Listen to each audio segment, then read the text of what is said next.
This game may be one of the best attacking games that I have ever played. And yeah, I really want to show it to you. So we started off with e4 and they went c5. Already a great start. We're going to have a fantastic and complicated game. I play knight to c3. They bring their knight out and I play bishop to b5. This is all preparation. They put their knight on d4 and we put our knight on f3. Now, typically, we're taught not to let knight take our bishop for no reason. But here we do have a reason. If they take this bishop, we would get a massive lead in development. So they opt not to and instead play g6. Here I castle, leaving them the opportunity to take the bishop. They play bishop to g7, and now I finally bring the bishop back, being like, okay, you missed your opportunity. They end up playing e6 with the idea of going d5 in the future and giving the knight a place to go. So I go ahead and play a4, predicting that the next move is going to be knight e7, preparing that whole idea, and I'm going to put my bishop on a2. First I go rook e1. This also stops the idea of d5. They castle, and now I play bishop to a2. All of my moves make sense so far. And now my opponent plays b6, preparing to get their bishop out. I go ahead and take their knight in the center because I thought it was annoying. And they take back with the bishop. Here it would have probably been much better if they took back with the knight. And after I move my knight, they play something like e5.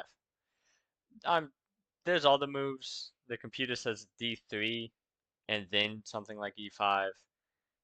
But yeah, this is how they should have played. But they took with the bishop, which makes a lot of logical sense. They don't want to double their pawns. And here I played d3, just continuing a simple development. And I put my bishop on h6. This came with multiple ideas. For one, if they just moved their rook, all of a sudden I could play moves like h4 and h5, and they'd be under a massive threat. So they instead bring their bishop back. I go ahead and chop it off. They take back with their king, and I play this great move, in my opinion, d4, blasting open the center and preparing to attack their king.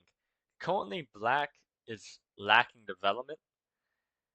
We're not doing particularly great on development, but after this position opens up, we're going to be much further ahead, which is why they don't take the pawn. They instead play queen c7.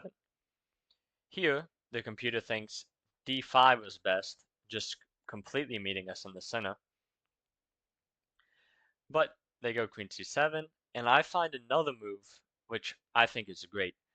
The computer does show that knight b5 is a slight improvement, and let's say after they move their queen, we could have brought our knight in.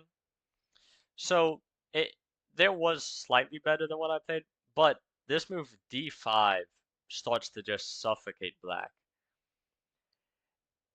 And instead of taking, because taking looks absolutely terrifying here, your knight's under attack, this pawn's coming down, and all of my pieces are getting super active.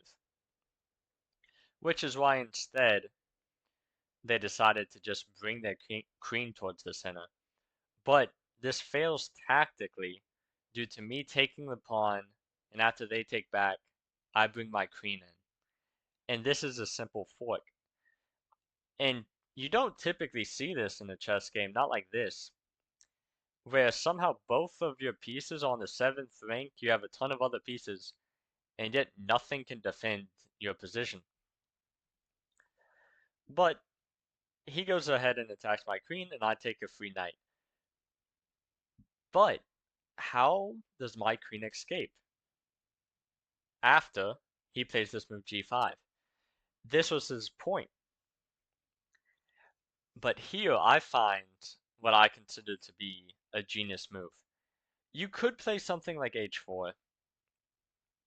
You could even play something like rook to d1, even though I don't think rook d1 keeps it super simple. I personally like the move that I found, which was f4. The point being that if they take with the pawn, then my queen escapes. And if they take with the queen, which they did in the game, now we use our open F file to attack the queen. They can give us a check. We are completely fine with it. We slide our king over. And now how do they stop this attack on their king? We're just going to play queen to f6. Newsflash, they can't. They take this free pawn. I give the check. They're forced to move back to g8. I take the bishop. They take. I give a check and pick up a pawn. They're forced to move their king. They also could have blocked with the queen, but they didn't want to because they're down a piece. I give this check again, and I play rook to f3. And here, my opponent resigns because there's the unstoppable threat of rook to g3. And they're either getting mated or going to lose the queen. And I really hope y'all guys enjoyed this video. And if y'all guys want chess coaching, check the link in the description.